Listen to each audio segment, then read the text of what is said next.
Hey, it's Peter Morley, your patient advocate. I'm here with my good friend, Senator Ron Wyden. And Senator, I have a question for you.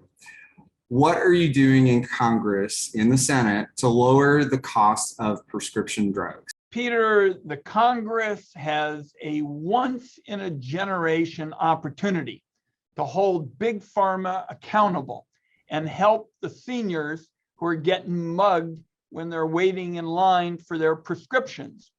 And if I were to take one part of our package, it's to make sure that we finally lift this Republican curse and allow Medicare to negotiate to hold down the price of medicine.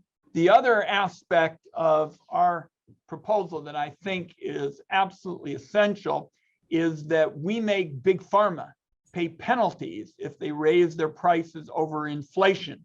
And that sure happens in a lot of instances. And again, that eats in to a retired person or a disabled person's income. It sure does. And there are millions of people who will be very happy to hear your words. Thank you for everything that you do. Peter, thanks for what you're doing, because I've always felt that your message has been, look, we're going to work very hard in Washington, D.C. and state capitals. I heard you spent a grueling day in Washington here recently, standing up for seniors and disabled folks. Political change usually doesn't start in government buildings and trickle down. Political change is bottoms up. And on these two big issues we're talking about, one, protecting Social Security earned benefits for seniors and disabled folks, and saying that billionaires ought to pay their fair share of taxes.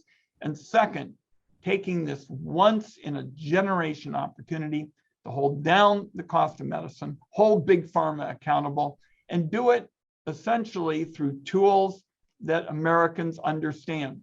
And that is, the government should negotiate.